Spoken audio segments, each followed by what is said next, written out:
Señor les bendiga.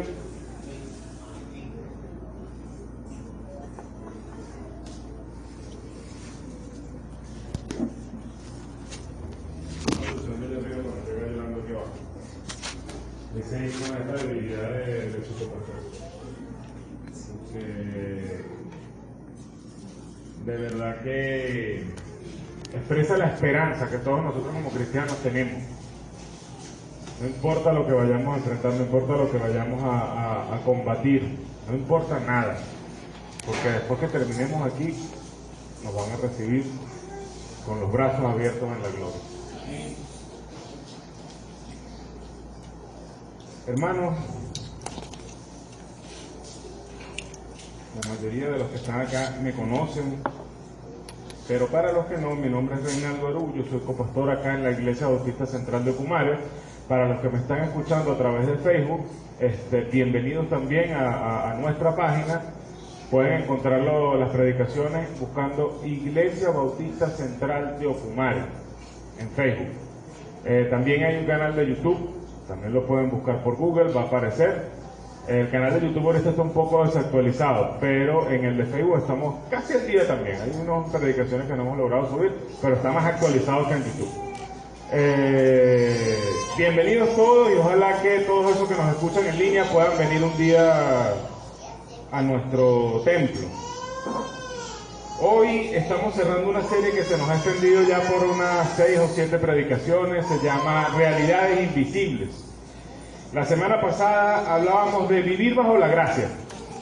Estábamos predicando en Primera de Juan, capítulo 2, versículo 6. Hoy vamos a estar en Primera Pedro, capítulo 2, versículo 12. Un hermano, en una visita que hacía a una sala de observación en el hospital,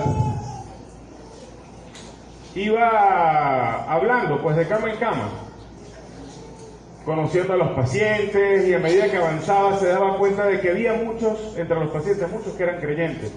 Y a medida que pasaba de una cama a la otra había más alegría, porque es bueno, es grato predicar la palabra a aquellos que no conocen de Cristo, pero es muy gratificante también poder estar con hermanos en la fe que necesitan compañía, que necesitan una palabra.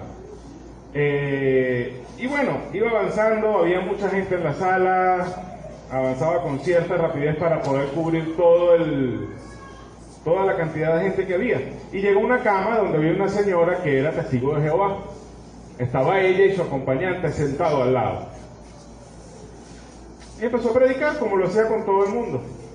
Y el acompañante de la señora de repente empezó a hacer algunas preguntas, ¿no? El señor no era testigo de Jehová, pero empezó a hacer algunas preguntas. Preguntas, yo no sé si a ustedes les ha pasado, pero cuando uno está predicando y hay una persona que por una u otra razón se resiste al mensaje, empiezan a hacer preguntas que desvían la conversación. Tratan de sacar el mensaje del camino por donde va, sea porque no les gusta la realidad que les está reflejando, sea porque, no sé, tienen algún resentimiento con algún otro iglesia o algún otro hermano o alguna otra persona que se llama cristiana y les ha hecho algo, no lo sé, o sea, pueden haber 1.000.000 de razones, pero lo empiezan a hacer, empiezan a hacerte preguntas para sacarte de la vía. Y este hermano, mientras más oposición empezaba a ver en aquella persona, más agitado se sentía. Se empezaba a agitar más y más. Pronto la predicación comenzó a subir de tono, empezó a ignorar las preguntas y a predicar lo que tenía que predicar. Y el mensaje lo terminó, pero lo terminó de una manera brusca. De hecho, en algún momento incluso empezó a defender sus propias intenciones al llevar la palabra a aquel lugar. Cuando se estaba retirando de la sala de observación, él no lo vio en el momento, pero luego pensándolo se dio cuenta de muchas miradas de otros pacientes que estaban viéndolo, se le había quedado viendo, había un silencio en toda la sala de observación mirándolo a él. Cuando se estaba retirando de la sala de observación, se despidió de las enfermeras y los médicos que estaban allí y ninguno le devolvió la sonrisa. Todos lo miraron con una cara como de impacto, no sé cómo decirlo, ¿no? pudiera ser incluso hasta una especie de juicio silencioso con el hermano. Y uno se pregunta, ¿no? ¿Qué costo tuvo aquello? Para los pacientes, para los hermanos que estaban internados allí, para los médicos, enfermeros que estaban allí escuchando a aquel hermano predicar. ¿Cuáles fueron los resultados de aquello?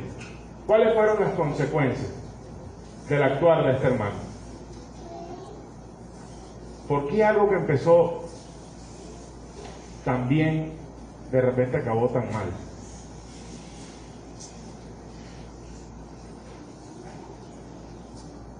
La presencia de otros creyentes en la sala le generaba ansiedad, porque había incluso pastores entre ellos. Le generaba ansiedad, o sea, de alguna manera estaba queriendo presentar su predicación delante de estas personas, sin darse cuenta. Cuando se topa con esta señora que es testigo de Jehová, la presión sube un poco, porque comúnmente sabemos que va a ser una predicación en algún grado difícil, porque vamos a tener que responder preguntas, vamos a tener que hacer algunas declaraciones que no son sencillas de hacer. Los oyentes, las personas que estaban escuchando la predicación, añadían otro poco sobre aquella presión. Incluso el hermano, por su mente, un pensamiento sin forma cruzó: tengo que manejar bien esta predicación para no quedar mal.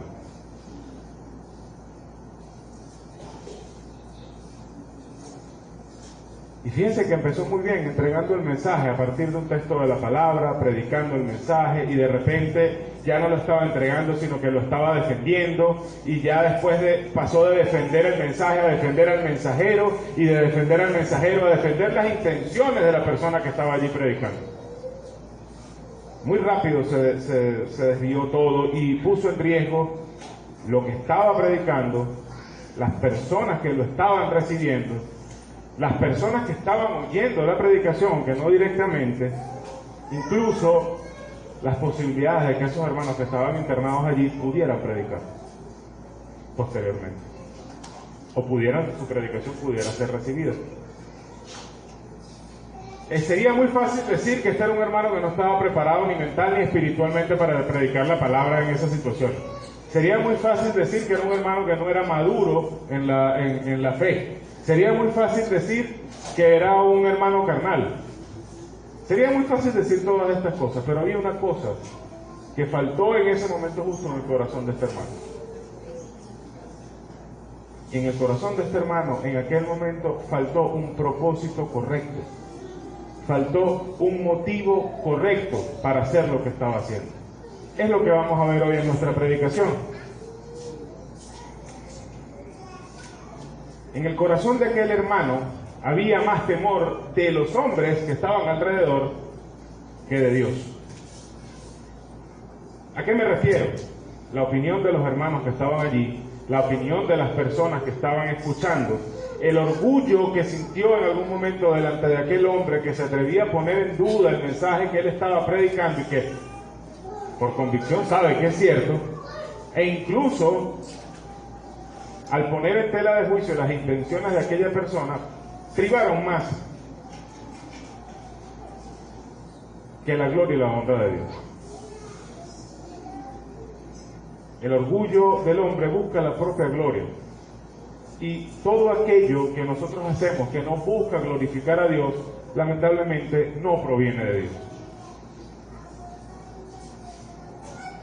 La semana pasada, cuando estudiábamos 1 de Juan 2:6, nos basamos, o no nos basamos, sino que utilizamos una definición del hermano Ray Stedman de lo que significa ser cristiano.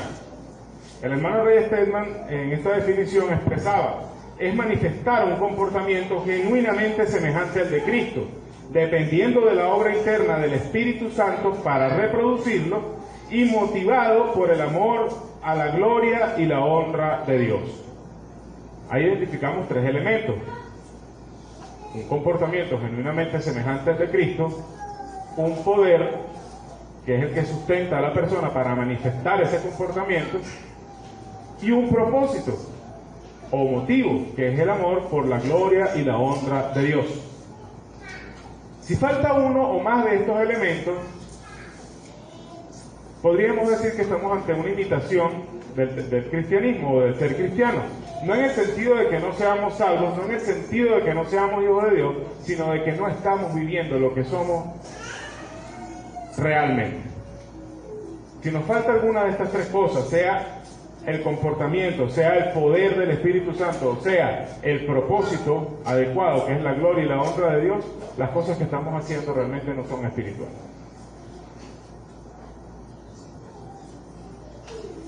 Leamos nuestro texto de hoy. 1 Pedro 2:12. Manteniendo buena vuestra manera de vivir, entre los gentiles, para que en lo que murmuran de vosotros como de malhechores glorifiquen a Dios en el día de la visitación al considerar vuestras buenas obras. Leo de nuevo. Manteniendo buena vuestra manera de vivir entre los gentiles, para que en lo que murmuran de vosotros como de malhechores glorifiquen a Dios en el día de la visitación al considerar vuestras buenas obras. Primera de Juan capítulo 2 versículo 6 tiene una exhortación muy similar a esta que estamos viendo hoy. Juan nos exhortaba a respaldar nuestra confesión de que somos cristianos con una conducta apropiada. Dice, el que dice que permanece en él debe andar como él anduvo. Este texto está diciendo algo similar. Habla de una buena conducta, pero una conducta que no es solamente buena, sino que además es hermosa de contemplar. Es algo que se puede ver externamente, que es visiblemente buena y hermosa. ¿Delante de quiénes? De aquellos que no conocen a Cristo. Es lo que nos está diciendo Pedro acá. Debe ser la expresión de la transformación interna que ha vivido el creyente. Es una conducta, una manera de vivir que expresa lo que hay en el corazón del creyente. Y Pedro nos exhorta a hacer esto, a vivir de esta manera, aún en medio de aquellos que no conocen a Cristo. La semana pasada, en el mensaje en 1 de Juan 2:6, decíamos que todo lo que fue la conducta, el vivir de Jesús, se resumía en una expresión que él mismo hizo, resumiendo toda la ley y los profetas, que era simplemente, ponerlo en palabras sencillas, amar a Dios con todo lo que soy y todo lo que tengo, y amar al prójimo como a mí mismo. Y si analizamos la vida del Señor Jesús, la vida terrenal del Señor Jesús, eso fue lo que él hizo. Esto es, no es que solamente no hagamos lo malo, es que además hagamos lo bueno. ¿Ok? No es simplemente abstenernos de pecado, sino hacer lo que sabemos que es bueno. Porque eso hizo el Señor Jesús. Dicen Hechos que anduvo haciendo bienes. No solamente para con los hermanos de la iglesia, sino con aquellos que están fuera también. Y no con algunos de los que están fuera que se comportan mejorcito, no. Con los que no conocen a Cristo, con los que desprecian a Cristo e incluso con los que se burlan de Cristo. Pedro está hablando acá, está pensando cuando escribe acá en los peores. Fíjense que dice, en lo que murmuran de vosotros como de malhechores. Está hablando de personas calumniadoras. Y podemos pensar cualquier cosa, a lo mejor pensamos en una calumnia, una mentira sencilla. ¿Saben lo que estaba diciendo esta gente? O lo que se decía en aquellos tiempos acerca de los cristianos. Bueno, a los cristianos les decían ateos. La cultura de aquella época era una cultura idolátrica. Habían dioses para todo. Estatuitas que representaban dioses para todo. Y los cristianos no adoraban esas cosas, no tenían imágenes de nada. Entonces, como no los veían adorar a un dios u otro dios, estos son ateos, estos no creen en los dioses. Pero eso no era lo peor. De los cristianos decían, incluso se llegó a decir que eran caníbales, porque distorsionaban la enseñanza y el mandamiento de la cena del Señor. Saben que el Señor decía que el pan representa su cuerpo y la sangre representa su sangre. Bueno, entonces inventaron cuentos de que hasta sacrificaban niños en esa ceremonia. Eso es histórico, eso está en los anales históricos de la persecución a los cristianos. No solamente decían eso, los tildaban de inmorales,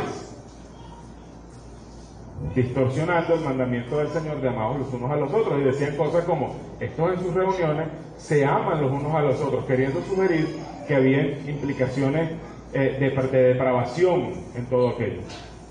Sufrían ese tipo de calumnias.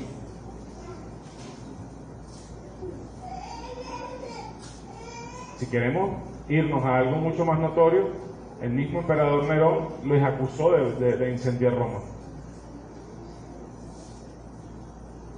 Y eso inició una de las persecuciones más sangrientas contra los cristianos que se ha conocido.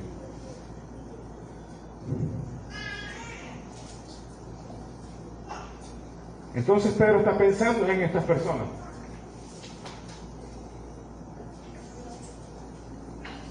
Dice: no solamente mantengan buena su manera de vivir, sino que háganlo incluso dentro de aquellos que los están atacando, de aquellos que los están persiguiendo, de aquellos que los están calumniando, de aquellos que son sus adversarios, que son sus enemigos. Vivan buena y hermosamente delante de ellos.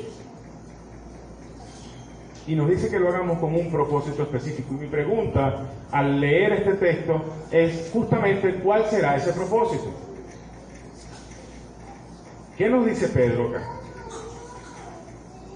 Lo primero que veo en el texto es cuando dice: en lo que murmuran de vosotros como de malhechores, háganlo delante de las personas que les calumnian, que se les oponen, que los persiguen. Ahora, ¿con qué propósito?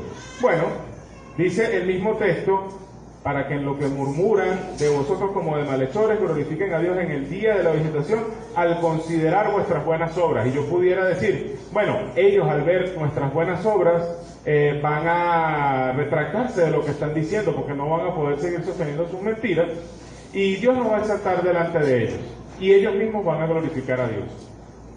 Ciertamente eso es lo que está diciendo el texto, pero si nuestro propósito al vivir correctamente y hacer buenas obras es simplemente que nuestro nombre sea limpiado, es decir, aparecer delante de aquellos que nos acusan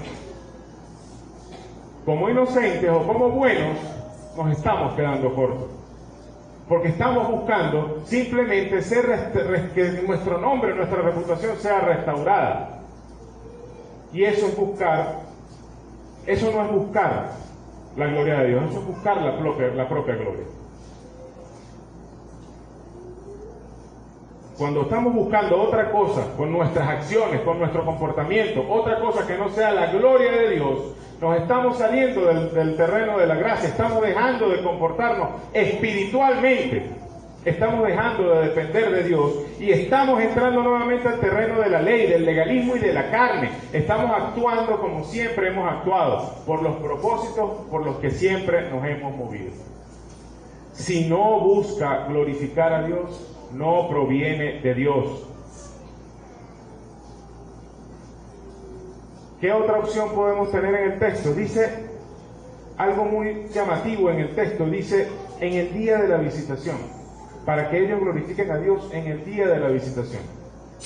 Hay una interpretación de esta frase, en el día de la visitación, que se basa en algunos textos del Antiguo Testamento, especialmente Isaías y Jeremías, y que relaciona este día de la visitación con la venida del Señor, la gran tribulación, el juicio del gran trono blanco, el juicio final, todas estas cosas.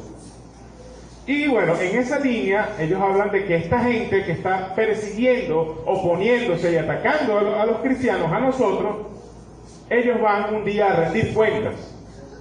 Y que durante esa rendición de cuentas se darán cuenta de nuestras buenas obras, las reconocerán y reconocerán incluso sus pecados, y en ello darán gloria a Dios, aún en medio de su condenación.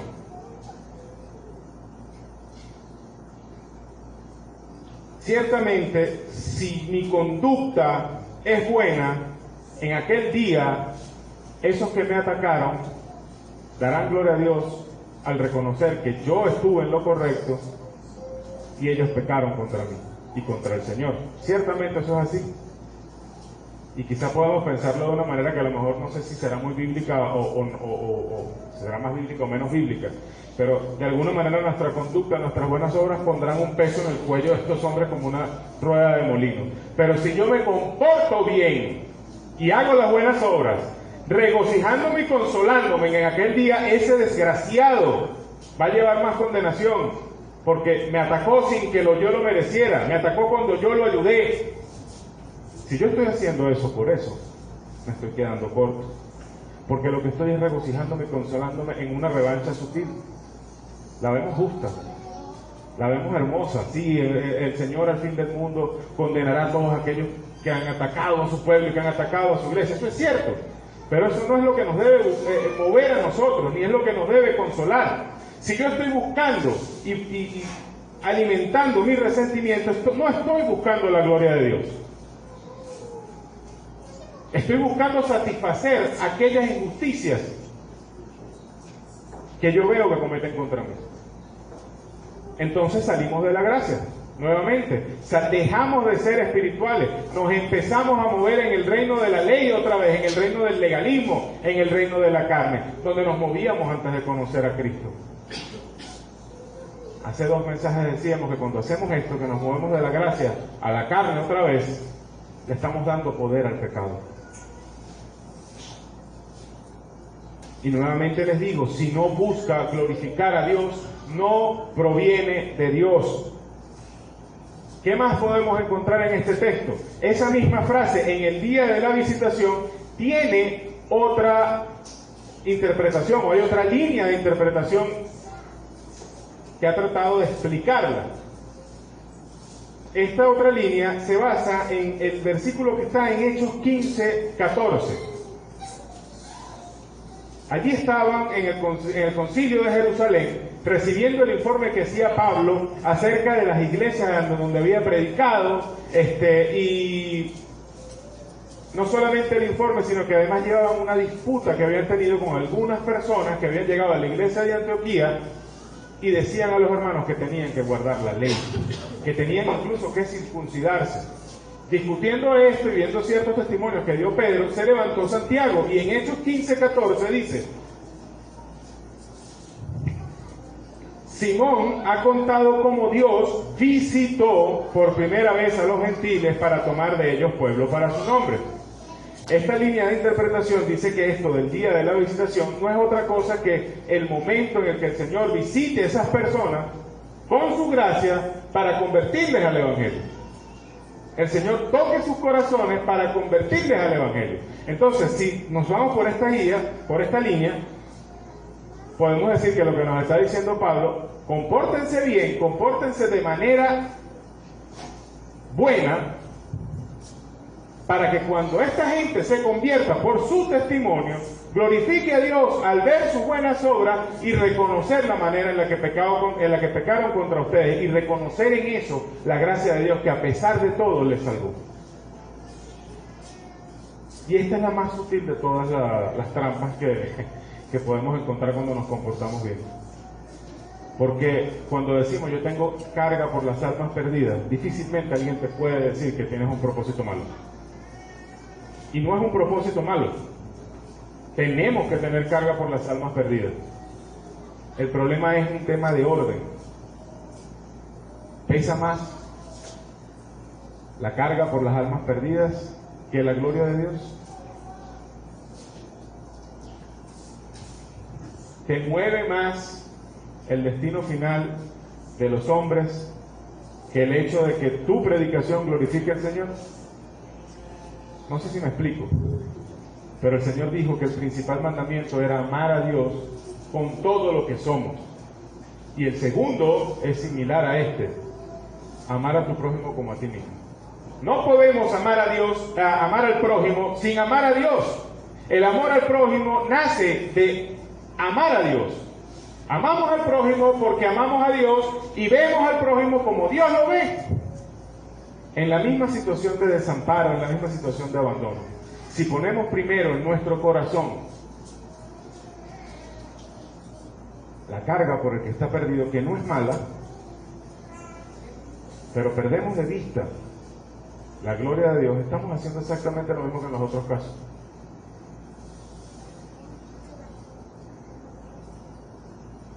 No estamos buscando la gloria de Dios y una vez más nos salimos de la gracia, dejamos de ser espirituales y volvemos a la ley.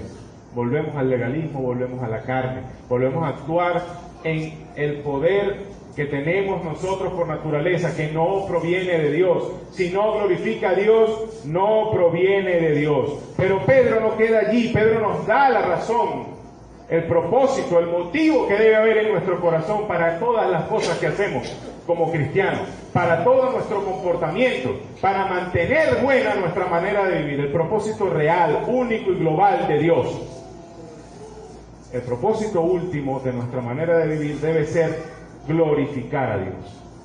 La gloria y la honra del nombre de Dios.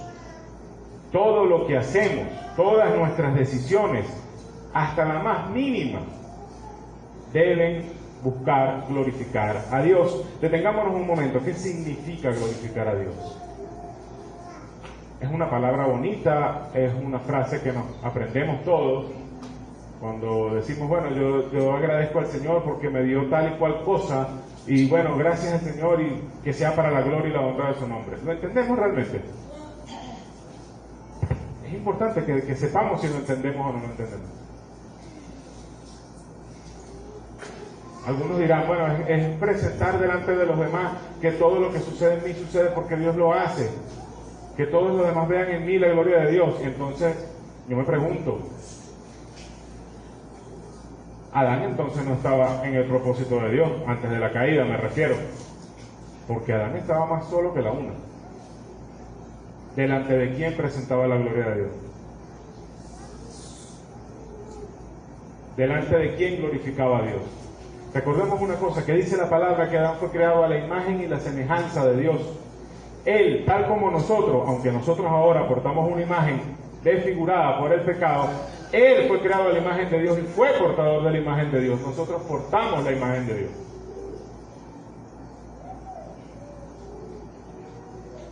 Nuestro comportamiento va a glorificar a Dios o lo va, no digamos que lo va a envilecer porque Dios no lo envilece nada, pero lo va a difamar. Al yo llamarme hijo de Dios y comportarme como no debo comportarme, al no hacer el bien que puedo hacer, estoy arrastrando la imagen de Dios. No estoy glorificando a Dios.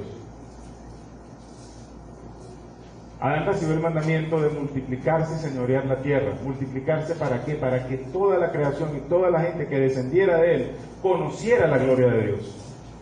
Sí, pero incluso antes de que esa gente estuviera en el mundo, Adán era un hombre que glorificaba al Señor por su vida. Entonces, para ponernos en nuestros términos, glorificar al Señor simplemente es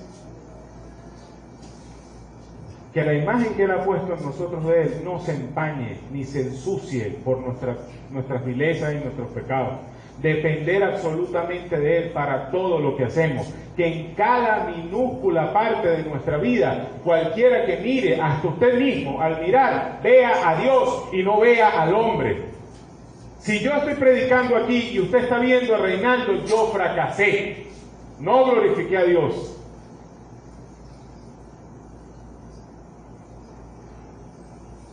Porque estoy dejando que mi yo empañado y sucio se atraviese delante de la luz de Cristo. Eso es glorificar a Dios. Ese es el propósito final de cada uno de nosotros, de la iglesia, de la creación misma, del universo mismo. Dar gloria a Dios. Y ciertamente Dios nos va a exaltar y nos va a recompensar. Dios nos va a levantar del charco en donde los adversarios y los enemigos y los que se oponen y persiguen nos hunden. Ciertamente no nos va a dejar caídos.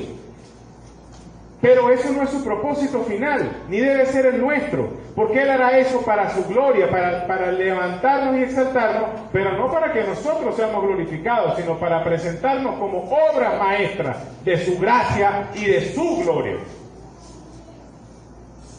Que al verlos digan, oh, esta gente tan bajo que habían caído, mira donde el Señor les levantó por su poder, su gracia, su amor, su gloria y todo lo que Él es. Ciertamente el Señor va a juzgar a todo aquel que haya levantado su mano contra la iglesia de Cristo para perseguir, calumniar y destrozar. Ciertamente cada uno de ellos, si parte sin Cristo de este mundo, va a enfrentar el juicio de Dios, del cual nadie sale en pie.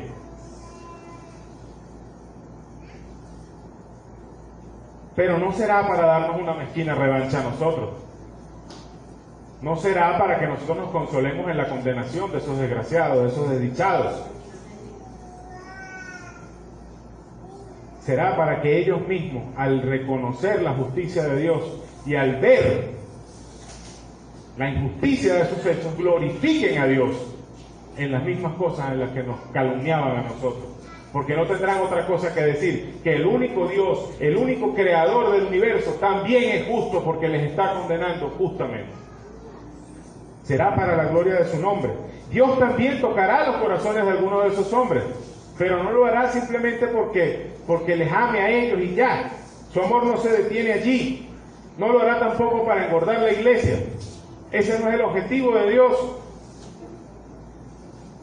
Él tocará corazones de esos hombres que están hoy perdidos y persiguiendo, como una vez estuvo Pablo, persiguiendo a la iglesia, atacando a los hermanos, calumniando, haciendo cosas que hoy a lo mejor no son tan graves como las veíamos en antaño, como se veía en antaño, pero son persecución y son ataques.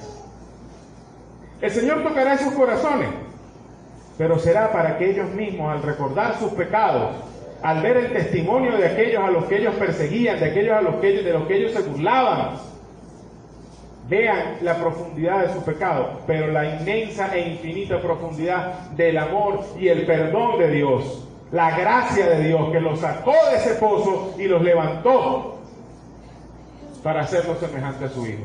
Será para eso, para que Él reciba la gloria, no simplemente para salvarlos a ellos y ya.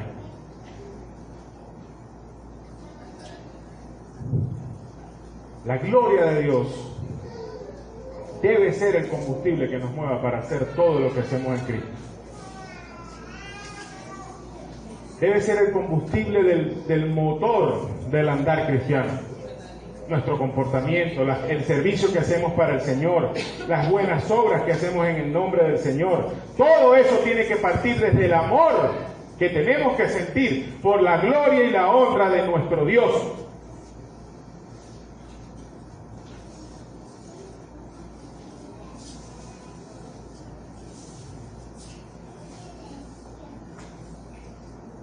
Cuando cambiamos la gloria de Dios por otras pasiones, por otras intenciones, por presiones externas, por otros intereses,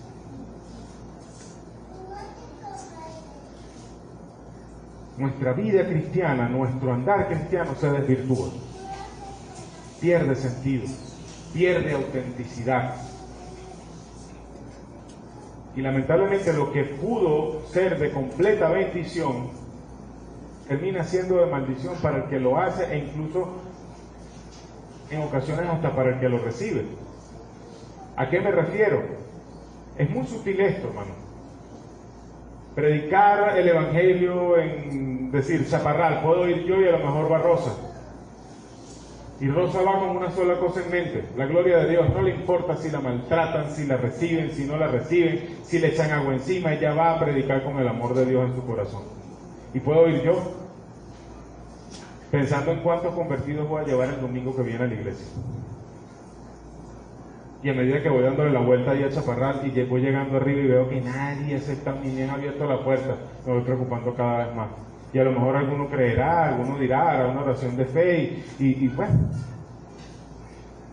Dos cosas que en la superficie parecen iguales. Pero la predicación de Rosa fue espiritual y la mía fue carnal. Lo que hizo Rosa reflejó la gloria de Dios, la mostró a todos aquellos que aunque la rechazaron y la maltrataron, la vieron soportar con estoicismo. Y no solamente eso, sino que no les odió ni se inmutó. Y a lo mejor los que me vieron a mí predicar y quizá molestarme porque no me recibían o quizá no insistir o qué sé yo, no vieron lo mismo, vieron simplemente un hombre que caminaba bajo el sol tratando de enseñarles la religión que él cree. Es muy sutil, porque es tan fácil imitarnos entre nosotros. Es tan fácil comportarnos como cristianos, actuar como cristianos, representar el cristianismo y no serlo. ¿Quieres verdaderamente andar por gracia? ¿Quieres andar en el Espíritu de Dios? ¿Quieres ser verdaderamente libre en Cristo? ¿Quieres comprobar lo fácil de su yugo y lo ligero de su carga? Ya lo decíamos la semana pasada. Vive como Cristo vivió. Camina como Él caminó. Anda como Él anduvo. Primer elemento. Hazlo dependiendo del Espíritu Santo, no de ti mismo. No creas que por tus capacidades o tus habilidades podrás hacer más, o que por tus deficiencias o faltas no podrás hacer lo que otros hermanos hacen. Simplemente confía en el Dios que te ha llamado y depende de Él para hacer la obra, para vivir como Cristo vivió.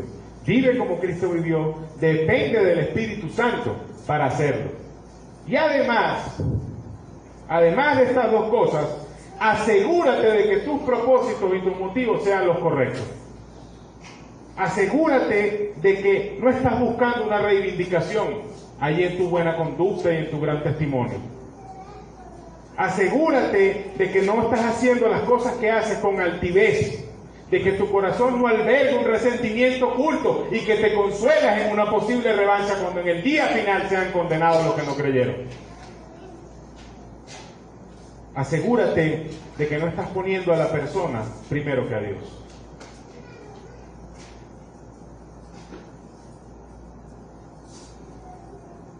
George Mueller abrió un orfanato en Londres. Y él se propuso no pedir dinero a nadie. Milagrosamente ese ministerio siempre tuvo para dar de comer a sus muchachos. Siempre tuvo su techo disponible para las personas que lo necesitaban. Yo no sé si fue una entrevista o una biografía que escribieron de él. Hay una declaración del hermano Mueller. Y él decía, yo no hice esto ni por mí, ni por los huérfanos. Yo hice esto para que las personas que lo vean la gloria de Dios. Para que Dios sea glorificado en las personas que vean cómo Dios mantiene a esos niños de su propio tesoro. No por el dinero que tenga George Mueller, no por las donaciones que hagan famosos y ricos al orfanato de George Mueller, sino por el poder de Dios y la provisión de Dios milagrosamente manifestada en ellos. Ese es su último propósito. Es nuestro último propósito, nuestro propósito único y final. Proclamar la gloria y la honra de Dios delante de las naciones, delante de toda la creación. ¿Recuerdan al hermano del principio? Que hablábamos de que estuvo visitando la sala de observaciones en un hospital. Una vez que terminó todo aquello, empezó a reflexionar sobre lo que había sucedido. Y a su corazón vino mucha ansiedad frente a las consecuencias que todo aquello podría tener. Consecuencias que muy fácilmente podrían ser eternas para muchos de los que allí estaban. Y mientras más reflexionaba, más cuenta se daba de lo que había pasado. Y tenía que caer cada vez más en confesión, en arrepentimiento delante del Señor por su gran pecado. Por la vanidad de aquel día, la vanidad con la que había hecho la obra aquel día. Ese hermano se sabe perdonado y pide al Señor sabiduría para enfrentar esas situaciones con su gloria en mente y para prepararse en oración y estudio para responder a ese tipo de situaciones desde el amor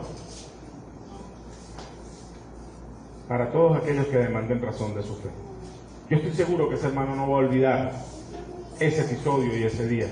Y no voy a olvidar este mensaje, y no lo voy a olvidar porque ese hermano fui yo.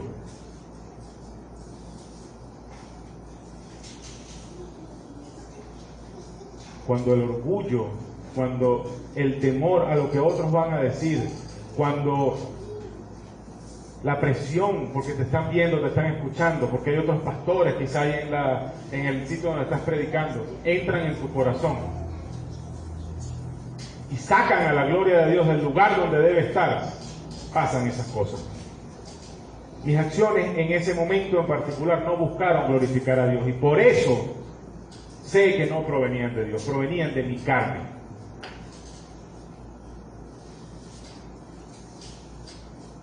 Ese día, después de mucho reflexionar y mucho orar, en su nombre y en total dependencia de Él, le dije al Señor: nunca más.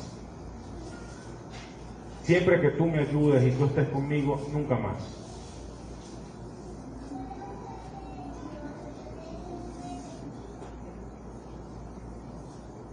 Y esa frase que he repetido varias veces durante el sermón: si no busca glorificar a Dios, no proviene de Dios, sigue dando vueltas en mi mente. Y es bueno que cada uno de nosotros se la lleve y analice sus cosas, sus acciones, su vida, sus decisiones, todas las cosas que hace para el Señor, las pase por ese filtro. ¿Qué estoy yo buscando hacer con esto? ¿Glorificar a Dios o estoy buscando otra cosa? Hermanos, y no solamente es pasarlo por el filtro, sino ser firmes. Y si la respuesta es no, desecharlo.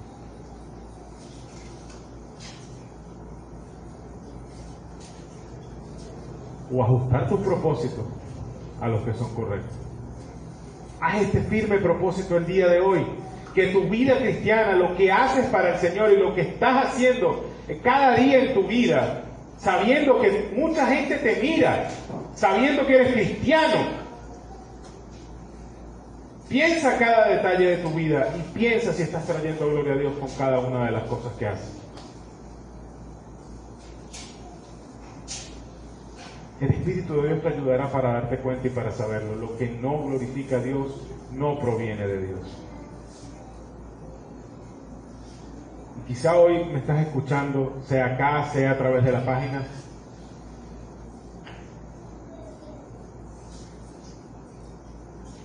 y piensas en tu vida, en cómo se desenvuelve la vida de cada uno de nosotros en este mundo. Yo lo pensé. Mucho antes de conocer a Cristo, pensaba: no puede ser que este sea el propósito de la vida.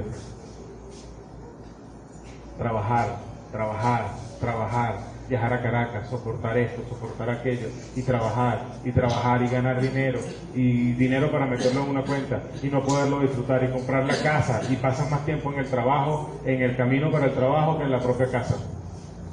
Y decía: no hay un propósito en todo esto, no puede ser que esto sea la vida. Cuando yo me muera, ¿qué van a saber mis hijos? ¿Qué hice yo? ¿Qué cosa relevante? A lo mejor tú te preguntas muchas cosas, no en el mismo estilo que yo, pero te preguntas muchas cosas acerca de tu vida. ¿Cuál es el propósito de que estemos aquí enfrentando todas estas penurias? La respuesta: sin Dios no hay propósito. Sin Dios todo esto no tiene sentido. Sin Cristo, eso que ha tenido tu corazón es la realidad. Tu vida no tiene sentido. Solamente Cristo puede darle un propósito a tu vida. Cristo murió en una cruz y derramó su sangre para pagar por todos nuestros pecados, por tus pecados. Y solamente con poner tu confianza en Él, puedes entrar a una serie de cosas y de privilegios y de deberes que de otra manera no podrías tener. Poniendo tu confianza en Cristo, reconociendo tus pecados, arrepintiéndote de ellos y poniendo tu confianza en lo que Él hizo en la cruz, en Él como tu Salvador, lo primero es que serás hecho hijo de Dios. Y entre muchas otras cosas, tu vida tendrá un nuevo propósito. Ya no importará cuántas horas desperdicias en el tren, porque serán para la gloria y la honra de Dios. Ya no importarán cuántas horas tengas en tu trabajo, porque serán para la gloria y la honra de Dios. Ya no importará cuánto sufrimiento haya en tu vida. Ya no importará cuánto desamor puedas haber sufrido, porque todo lo que vives y vivas de ahí en adelante, si vives correctamente en la fe del Hijo de Dios, glorificará al Señor. Habrá un propósito final para todo esto. Nosotros somos su obra, su creación, su hechura, para gloria de su nombre. Ven a Cristo. ¿Quieres encontrar sentido a tu vida? Ven a Cristo. Que el Señor les bendiga. Vamos a orar. Padre bendito, gracias Señor por este tiempo. Gracias porque